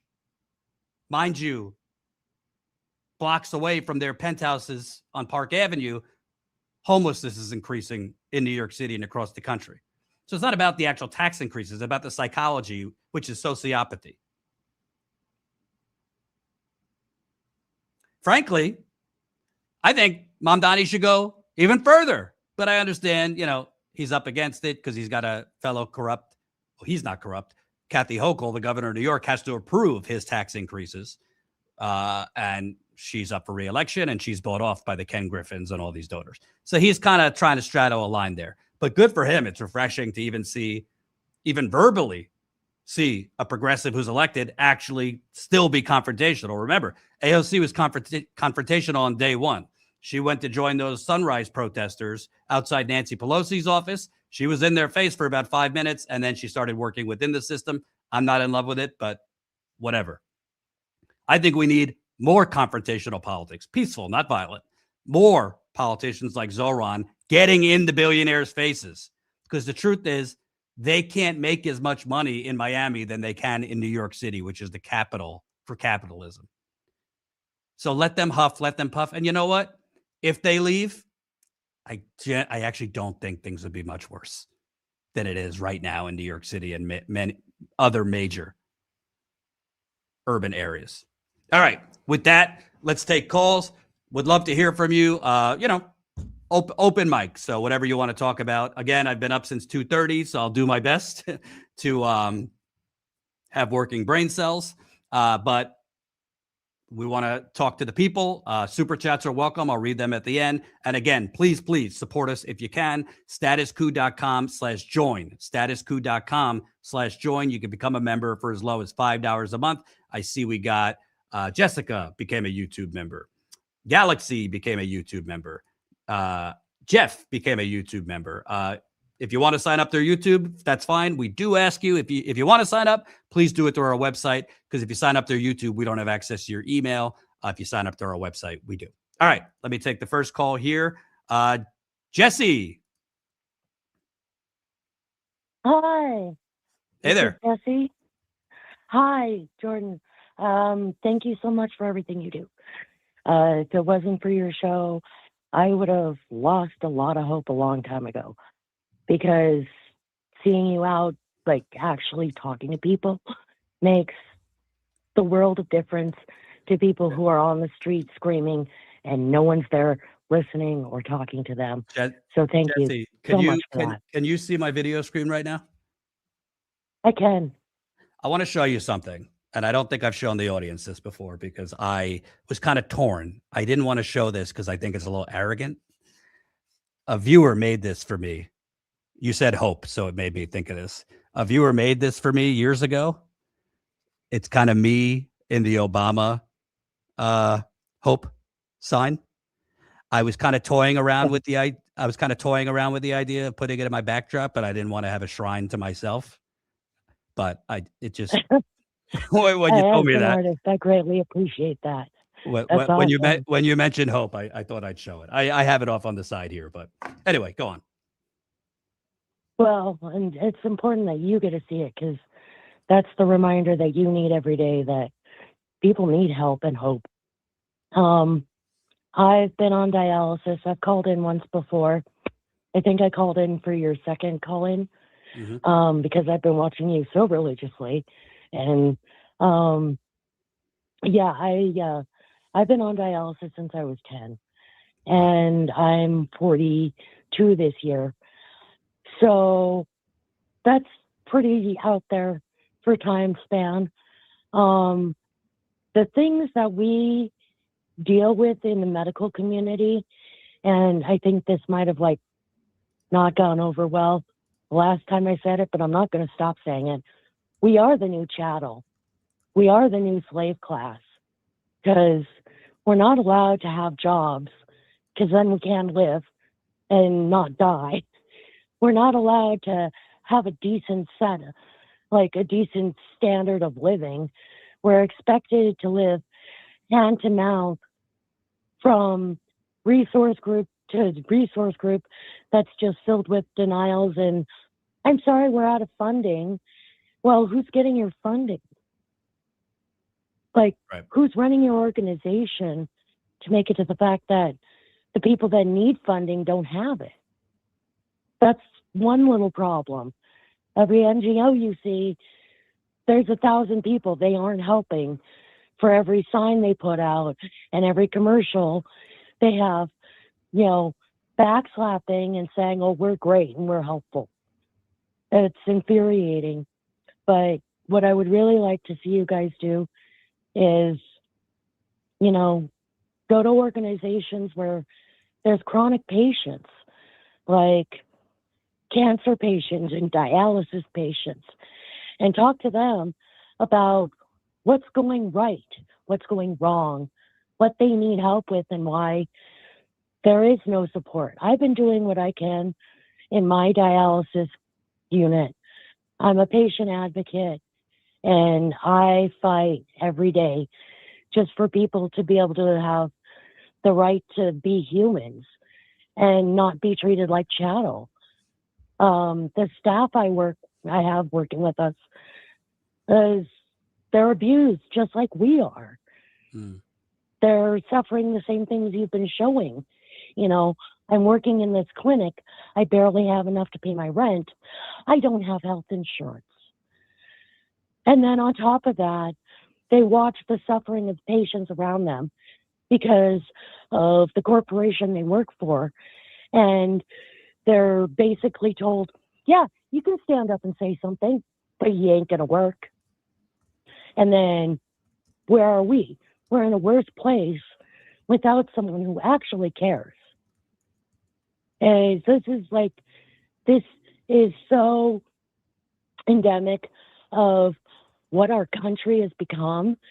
There's people who are people, and then there's everyone else that's chattel to them. And the whole race problem, the whole LGBTQ problem is not our problem. It's their motivation to keep us backbiting and stopping each other from recognizing that, oh, no. This is not us having issues with whose bathroom is who, or, who gets to drink out of what water fountain. This is because if we're separated and we're at each other's throats, we're never going to fight back. And I love you so much for saying people need to protest, but I've had enough goddamn parades. If you're going to protest and be willing to do something about it. Standing there and saying something, that's saying something. But when you organize and you get everybody to say, F you, we're not paying our water bill, because it's outrageous. In Montana, where I live, our water is being exploited because we have good water. And it's being priced at a point, like every gentrification happens, that people who need water, like every effing human needs water, every cat, every dog, every cow, every chicken, everything needs water. It's being price pointed so we can't afford it. And now we have people moving here, forcing everybody out into places, into We have people moving into reservations right now where the reservations are worse than a lot of the places you've gone to, and nobody covers that. The shit that goes on under the guise of buy a new house, buy a new car, and have a better life. But whose life are you making worse? Yeah. And you know what Who really are you starving? You know what really frustrates me the most, and I mean it has my whole career. I think there's a misconception among most most people that, oh, I feel for you, I feel for you, Jesse, but most Americans don't want to learn about these things, or don't that's not the stuff they want to watch. They want to, watch sensational bullshit or conflict or yada yada yada, and that's why those stories aren't covered by the news. In my experience, it's actually the opposite. Most people, it's not that they don't want to watch about the abuses in the medical system or patients being treated as chattel, as you said, or increase in homelessness, or the many things we cover, poisoned water. Most people don't know. They're not actually delivered that information because we have, from the top, cable news, newspapers, corporate digital media, and now all these big tech platforms that have literally been purchased by billionaires are algorithmically manipulated. They force feed through algorithms basically the opposite of anything substantive. So if for example, we just did that reporting tour where we went out and covered people struggling, that woman with a lump in her breast who can't afford to go get it checked at a doctor, substantive stories. It's not that people don't want to watch that. It's that they're not actually shown that. It doesn't pop up in your feed. It's not, YouTube does not recommend that, right? It's not what goes viral on TikTok. That's not because people don't care. It's by design. And it becomes difficult as a journalist because we got to keep the lights on. We got to pay bills. We got to get some clicks to pay for everything. So we want to cover those stories, but if algorithmically that's not the stuff that's going to be delivered to people, what do you do? So it's just, I don't think a lot of Americans realize that it's not necessarily that people just would rather watch the Kardashians. That's what is distributed and delivered to people. And it's sad because a long, long time ago, not that corporate media was ever that great, but 60s, 70s, news was supposed to be a public service. These major outlets, they expected to lose money, ABC, CBS, NBC, on their news division, but it was considered a public service. And they had sports and entertainment to, make profit. Now, I mean, honestly, unless I put in a headline that's, over the top, all caps, this and that, it's very hard to get YouTube to recommend or push videos out.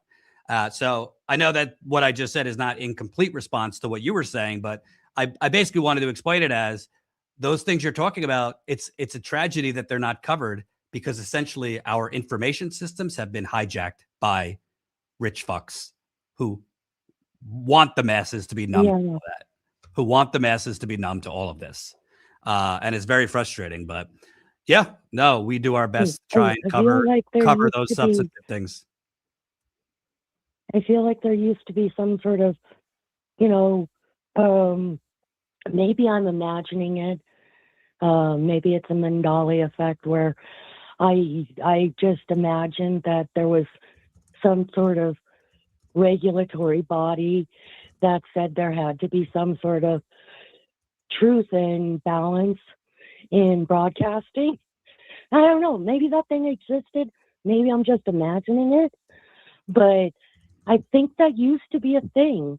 And there used to be people that actually gave enough of a shit to do something to enforce it and to cry out and to squeak up when they saw it wasn't being abided by.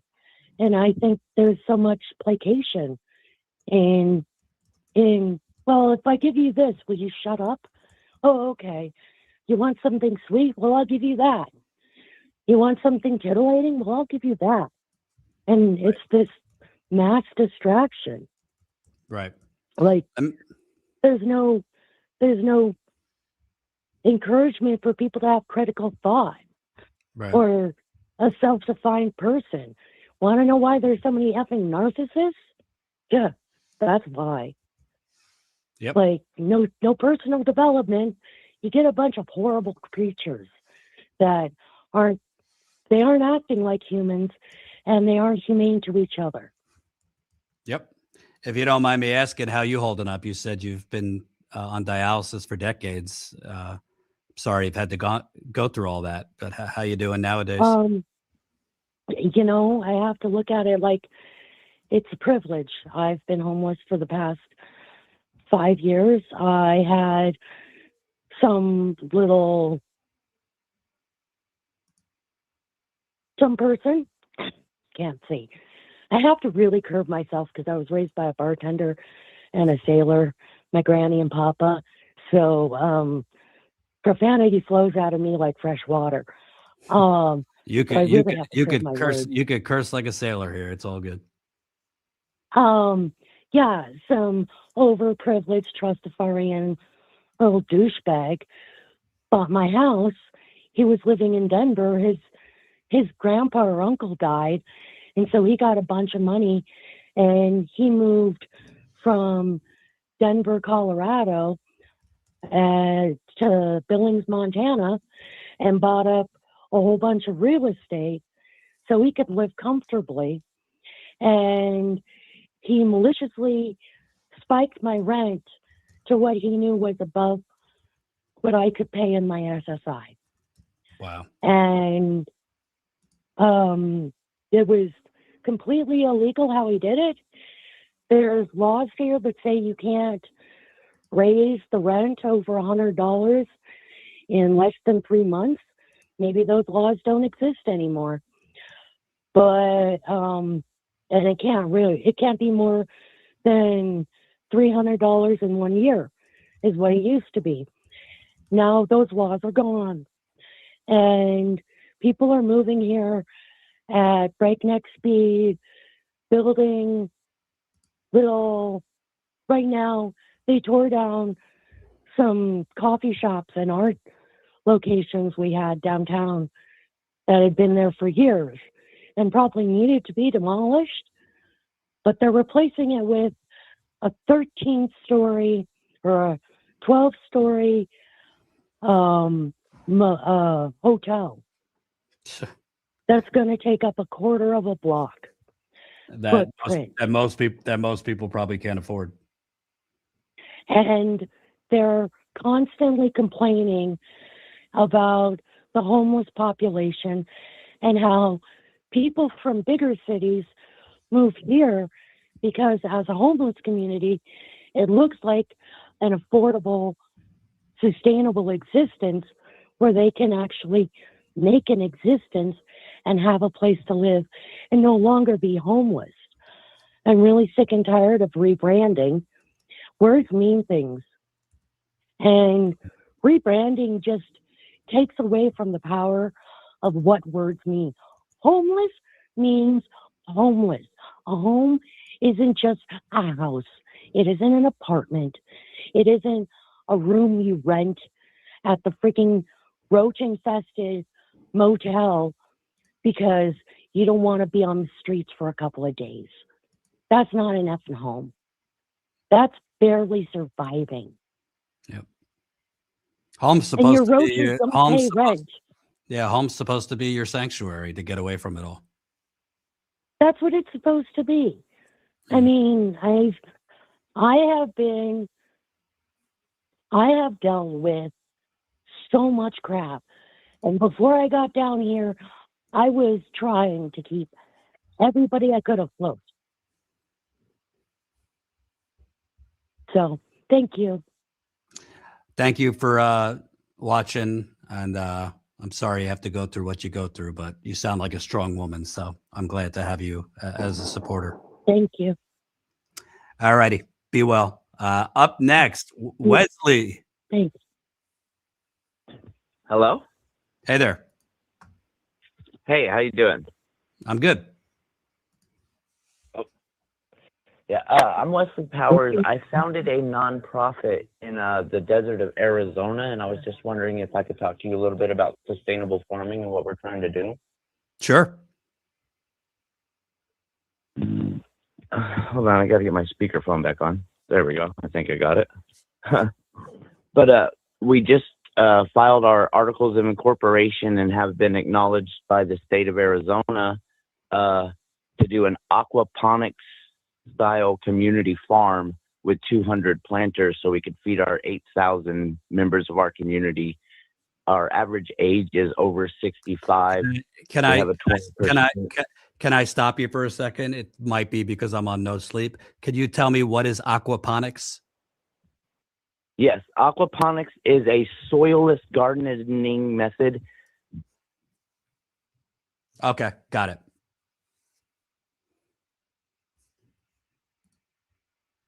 Are you still there? Okay, Yeah. The soilless gardening, it uses 95% less water, and being out here in the desert, that's extremely important. We do have a wash on our property that runs about 1 million gallons a year from the Black Mountain runoff, and we plan on doing water harvesting, so we have a net zero water usage. And we're having trouble getting our 501c3 status and establishing a viable bank account, so we started a fundraiser on the site Free Funder, and it's called Feed the People. And I really love your show and everything, and I was just trying to call and talk to you about it a little bit to see if maybe an endorsement or maybe you knew somebody in the field that you could pass on our need to. We don't endorse kind of organizations as a news outlet, but I do know people, just off the top of my head, I do know people in farming. So do me a favor, email me directly. I'll see if I could connect you with them who are kind of in that farming network. Just my first name, last name at statuscoup.com. But yeah, it sounds, and certainly you need it considering what they're trying to do. I don't know if you saw what they're trying to do in Utah right now with that data center in an already kind of desert area. I'm sure that's coming next or is already there in Arizona. So I think what you're trying to do in sustainable farming in general is just vital right now, considering all the threats, both natural and corporate made. Right. We would be completely off the grid with a on-site anaerobic biodigester. That way we could even bottle natural gases that the plants and stuff produce. That way we could deliver that to our elderly community during the wintertime. Our goal is to be able to feed all 8,000 people consistently every day for free. Got it. That sounds great. But I really appreciate your time. I love what you do. Keep fighting for us. And I'll be emailing you shortly. Thank you so much. Jordan Sheridan at statuscoup.com. I'll be on the lookout. Oh, all right. And keep smashing that like button. Share this live stream so we can get it out to more people. Welcome. Just got a new member on our website. Roxanne signed up. So that's another new member. Statuscoup.com/join. I am not begging the people. Statuscoup.com/join. There's a lot of outlets, organizations, sending emails, begging for money, support us.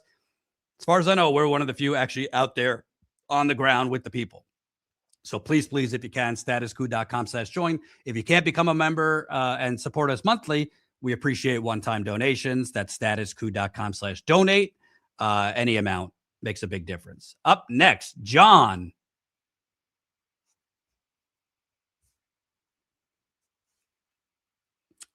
Did John go away? Yeah, I think he went away. All right, John, call back if you want to talk. Let me see.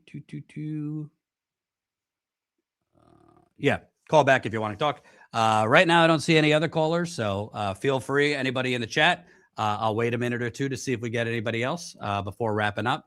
In the meantime, I'll read some comments, questions. By the way, good news, which I'll be doing a video on after this, seems like a little, somebody was talking about hope. Seems like Alligator Alcatraz is going to be closing. I won't take a victory lap, but we were on the ground covering that torture camp, concentration camp in the Florida Everglades. We were down there when it opened, and we have stayed on it. And it looks like the state of Florida is in talks right now with the federal government to shut it down. So I'll do a separate video on that after this, but could not be shut down soon enough. I think when it is shut down and there is follow-up after, I think we're going to learn it was even worse. We reported on them basically punishing prisoners by putting them out handcuffed in the hot sun without water for hours. We reported on minors being put in that camp basically flooding. So about time they close that down. I don't have all the details yet. My assumption is they'll relocate whoever the prisoners are to other ICE prisons, which is not good, but at least this is going to be closed down. Because, by the way, this is besides the immorality and evil of it, it is a extremely, extremely dangerous setup. It is smack dab in the target of hurricanes in Florida, an outdoor tent prison. What could go wrong? All right. I think John is back. Hey, Jordan. Hey there. I was just curious to know with what would your state of movements on the left be at this point, post Bernie? I know I'm not the first person to ask this question. I just wanted to get your take because Ron Placone wrote a pretty decent article on Substack about the Movement for a People's Party, and it was interesting. And that kind of got my interest in where we are post in the Bernie left. And Ron wrote a piece about the need for a new party. No, it was more of a retrospective, so to speak, of the Movement for a People's Party and what happened there. And that got me curious as to know what your take would be on the state of these leftist movements post Bernie, if that makes sense. Yeah. I think the left often goes through cycles and of energy, momentum, hope, and then internal tribal fighting. I think after Bernie 2020, we saw the latter, unfortunately, of just different factions splintering and fracturing and fighting with each other, and people pointing at different parts of the left movement, calling this part frauds, this part sellouts, canceling one another, all the while the corporate establishment was, doing their thing, and we were kind of fighting with each other. I think the left right now as a whole is not organized on a national level together, but I do see more organizing and better strategy being implemented in certain pockets, if that makes sense. So definitely. Let me give you a few examples. I think Mamdani basically ran the campaign I wanted Bernie Sanders to run in 2016 and 2020. Obviously he's 50 or whatever years younger. But Bernie, I felt, would only kind of go up to that line, but never quite cross it in terms of calling his opponents corrupt, campaigning negatively, so to speak, really attacking your opponent, bringing a knife, bringing a gun to a gunfight. Bernie wanted to run on the issues and be positive and all that jazz, which is great, but you're up against corporate media. He was up against corporate media, a well-oiled Democratic Party machine. And at a certain point, you got to get down in the mud and call your opponents corrupt. I think Mamdani did that well.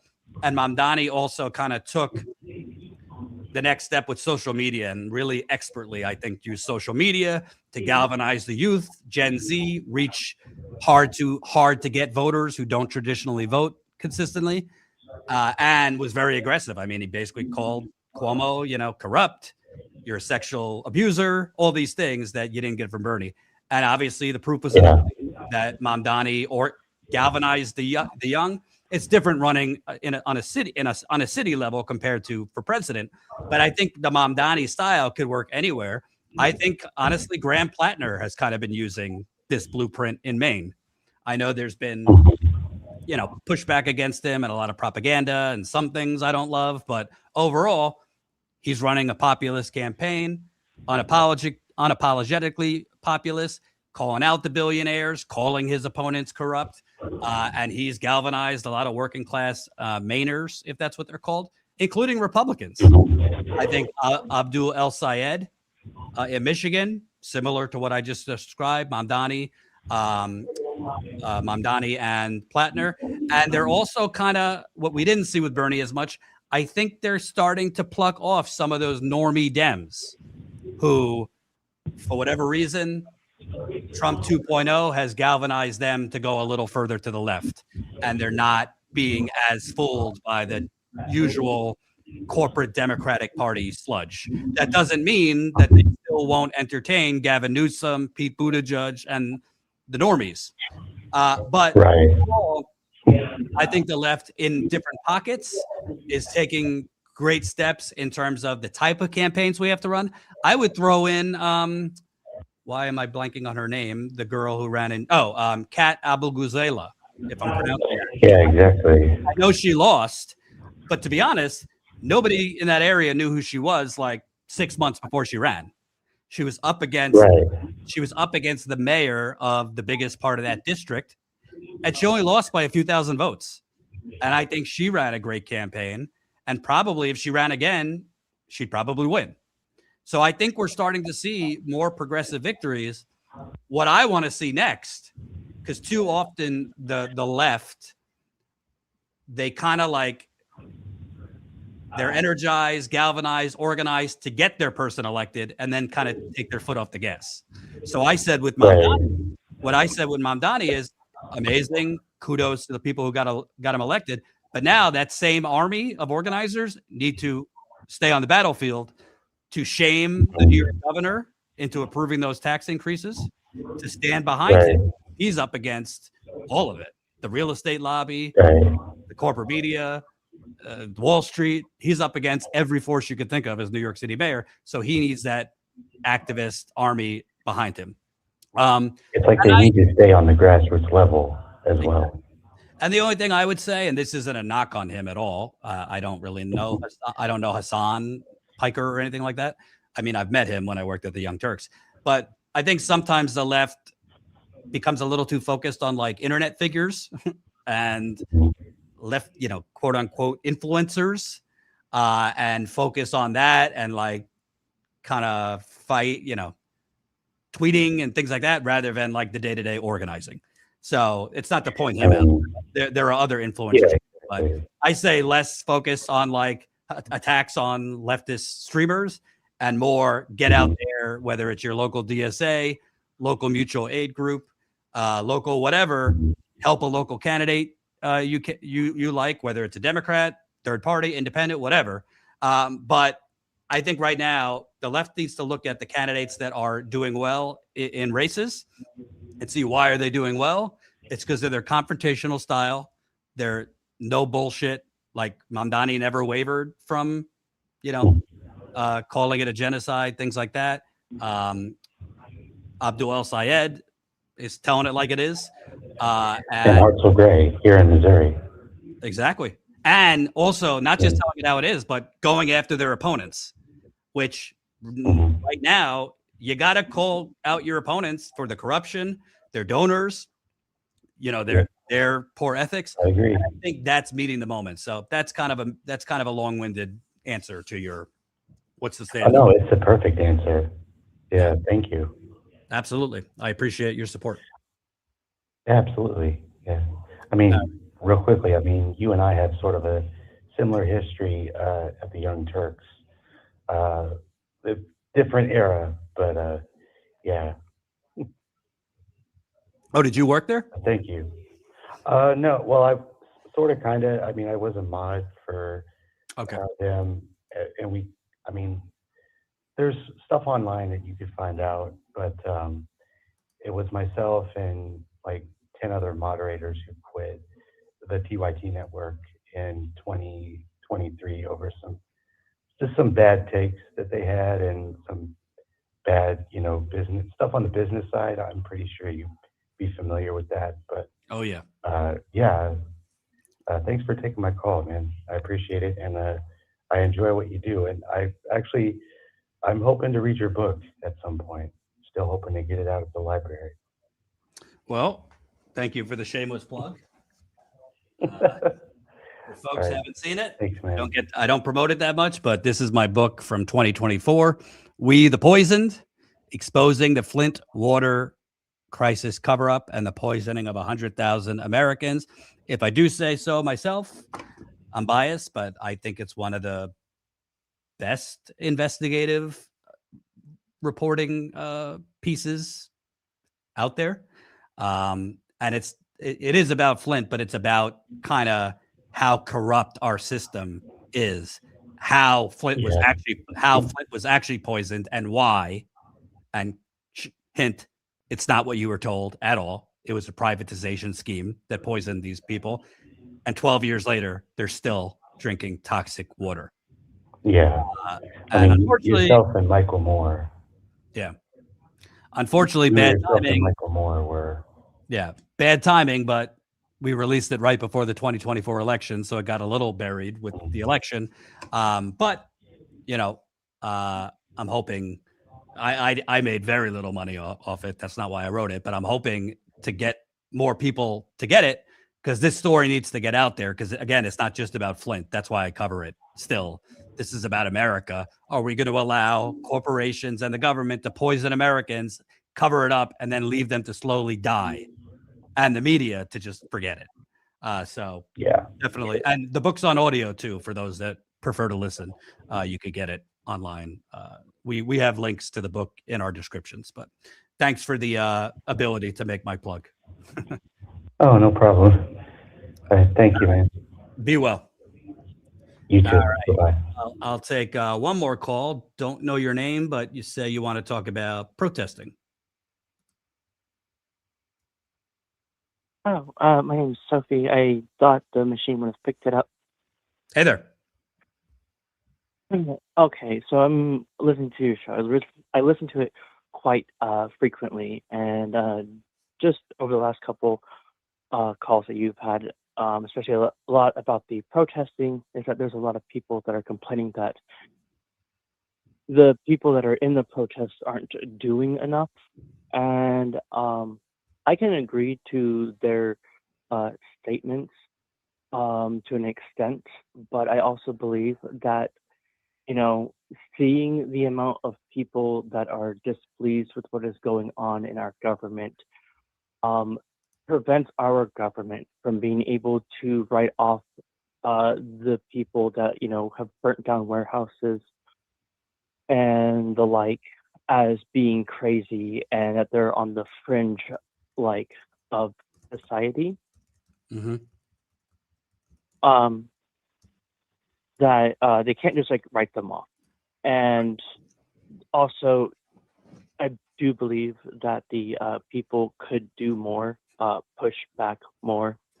At the same time, people have to realize that not everybody wants to, lose what they have.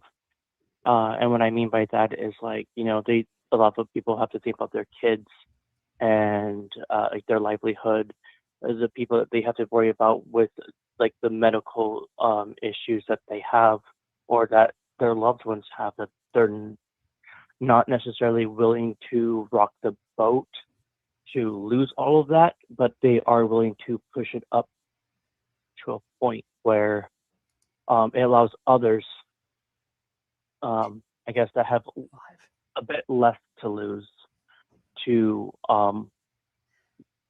push everything over the edge, if that makes sense. Yeah. Yeah, it does. I could tell you what I think and what I've said for years. I think status quo, even before status quo, when I was at the Young Turk, I would say 40% of what I did on the ground was covering protests, maybe 50%. And I'm going to be honest. I'm going to be honest. At a certain point, for me, it became frustrating because it's like I just felt like it was like, all right, Groundhog's Day every day. You're covering kind of the same thing over and over again. Same people chanting, same signs, same chants, same routes they were taking. And it's not that I don't. It's not that I don't respect what they were doing. I just felt, you know what? Like I started to realize in the stories I covered and the things I was learning and how the system worked, that the capitalist class, they'll let you protest. They'll let you, hold your signs and do your protests. And if you become a little too rowdy, they'll deploy their police to crack skulls. But to me, what I would like to see, I think that we've done step one, which is boots on the ground. We've shown in this country we can mass mobilize. We saw that during George Floyd. Millions of people across the country. In some cities, they had protests every night for like a year. Old, young, black, white, gay, straight, didn't matter. We saw boots on the ground. And I think we might see that again in the coming years as things become more dire economically. These AI data centers keep popping up, jobs are replaced. But I'm hoping from organizers, and it's not me to lecture because I respect people that are organizers and protest leaders. I'm hoping that they deploy some new techniques and strategies because I think what's been missing is the economic component. How, for example, we just had that May Day protest on May 1st. That's great. But if we can get thousands of people out or millions of people out one day, can we get even a fraction of those people to take economic actions for more than a day? And I appreciate what you're saying. Not everyone could do it, right? People need to feed their kids and keep a roof over their head, and not everyone could go on some general strike. But if even like 1/10 of the protesters in the George Floyd protests, if we had some organizing campaign, all right, we're targeting these 5 mega companies. While targeting them, we're going to put in money into a mutual aid pot that goes to the workers that are affected because we don't want to hurt the workers. We want to hurt the CEOs, the shareholders, etc. That's exactly. We need to move past just awareness and boots on the ground and having our voices heard to hitting the companies, the CEOs and the donors where it hurts. I'm not talking about violence. I'm talking about in their wallets, if that makes sense. Oh, no, I agree. And I also think that the 1-day protests or the 2-day protests, like those really piss me off because it's like, the companies, they sit there and they're like, okay, yeah, have your 1 to 2 day protest, whatever, like tomorrow we know you're going to go back out and buy our shit, like it ain't going to hurt too bad, like, and that part does piss me off. I don't necessarily advocate for violence, but I'm not against it. I think that violence does have its place.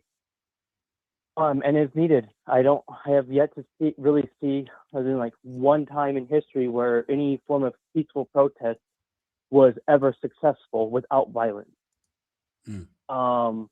And I also think that we do need to start hitting them where it hurts the most, and that people need to start doing more. I mean, hell, I feel like if we can get like a large protest down in just DC itself, in the capital of our nation, I think that could help, and have it more than just a day or 2 days, like a month. Like I think even a month would be enough to like stir something up. Right.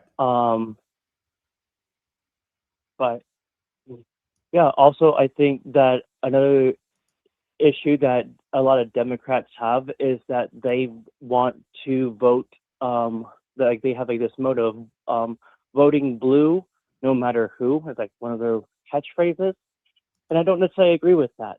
Like Gavin Newsom, if he runs for president, I don't think that would be a person that one should vote for, because that's no different than really voting for a conservative. Like if there was like a green runner up or an independent that was running for presidency, I think that Democrats should vote for them instead. I don't think that their catchphrase is really the best. And unfortunately, I don't think that a lot of Democrats, they like. I feel like the reason why the conservatives have been able to do what they're able to do is because they are concentrated. Like, they know what their targets are, they know what they want to achieve, and everybody's on the same page.